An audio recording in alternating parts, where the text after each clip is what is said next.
Welcome back, Patriots. Welcome to Sons of Liberty, 1773.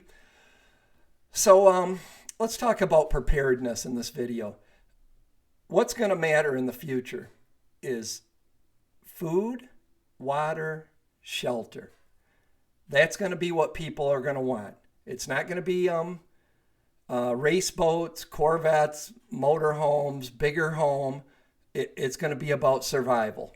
That's where we're heading. And the way you get ahead of the curve is you prepare now, because we are heading into a shite storm.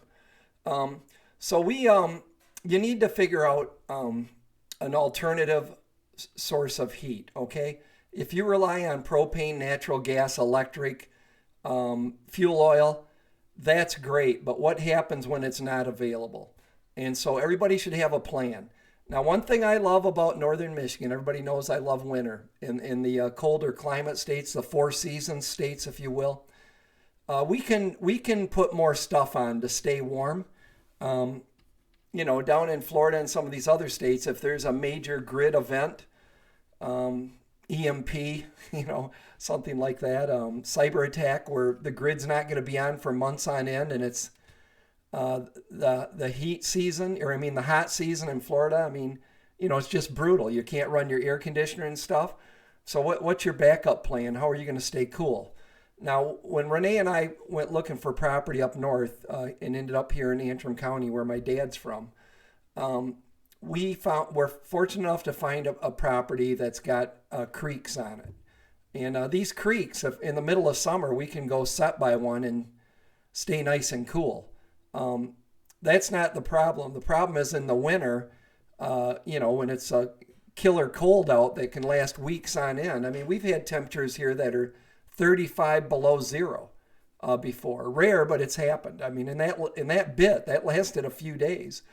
So how are you going to stay warm? What's your backup plan? And we have acreage here. This is what I do. I've got this little Kubota. I pull a trailer back in the woods, fill it up with wood. We bring it back. Renee runs the splitter, and then if I have another picture here, and then I built this wood shed, which we fill. It's not a huge wood shed, but it holds 2 years of wood, and you need to dry wood. I mean, if you're going to start burning wood, you need dry firewood. It needs to cure for a while. Otherwise, you're going to have a lot of creosote and possibly a really bad chimney fire. So my thinking is that I want to share what are you doing, and we have a propane furnace, but I will tell you folks, our propane tank's a 500 gallon. Basically all we use it for is our cook stove in the kitchen. The furnace will run a little bit. Sometimes we get lazy and don't throw wood in the fire, or spring, as we're transitioning into summer, we won't burn wood. The furnace will kick on. But even with that, and we built a small, efficient home.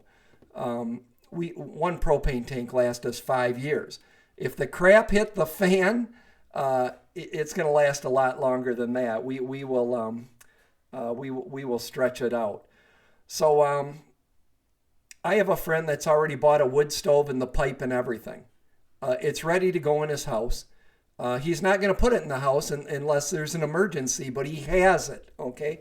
And he has firewood ready to burn. So, in this fuel problem that this energy crisis that is being created by the globalists, they're driving fuel costs through the ceiling. Britain, this is at the Spectator UK. Britain burned through a fifth of its gas storage in the past week.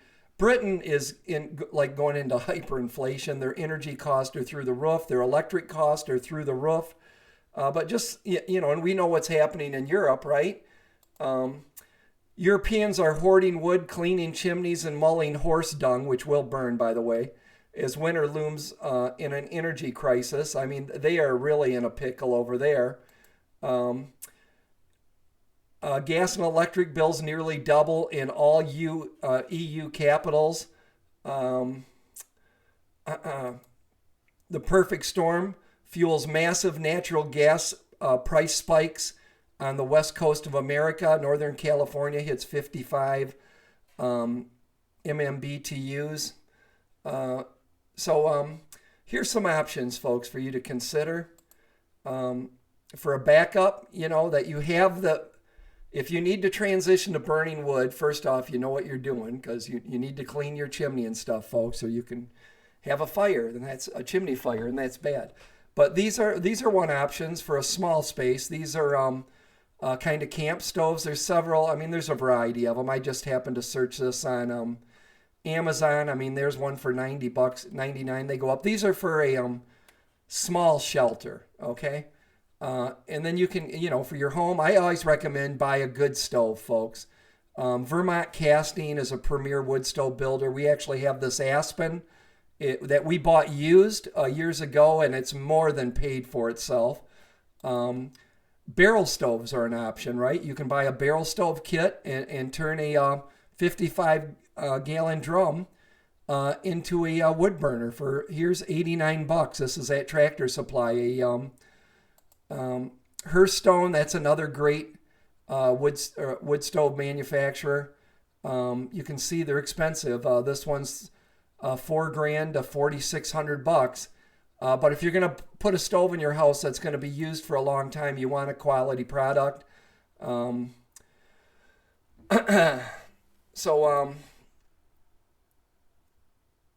get rid of this.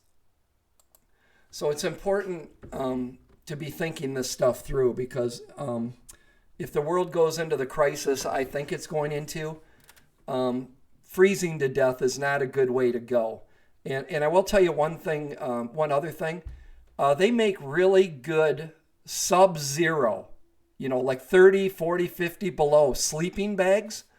And that may be an option to have one of those for each of your family member.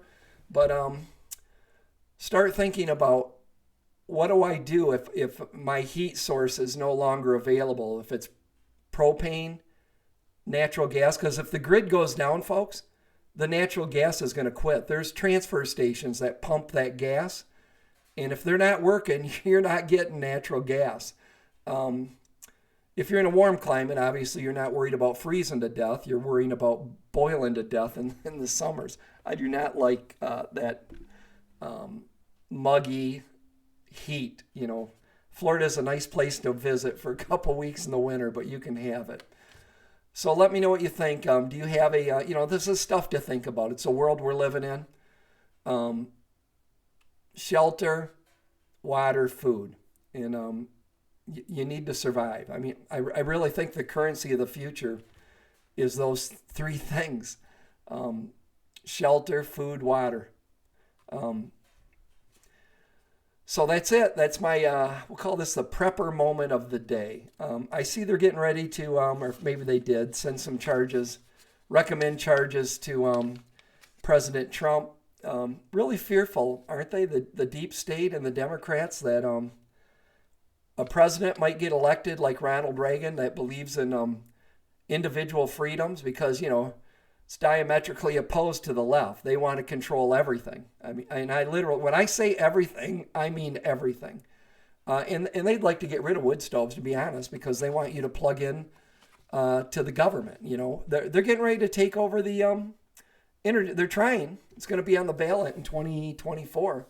The Democrats completely take over the energy sector in Michigan, production and distribution. And so when someone is living off grid, burning wood to stay warm, this is the way the demented left looks at it.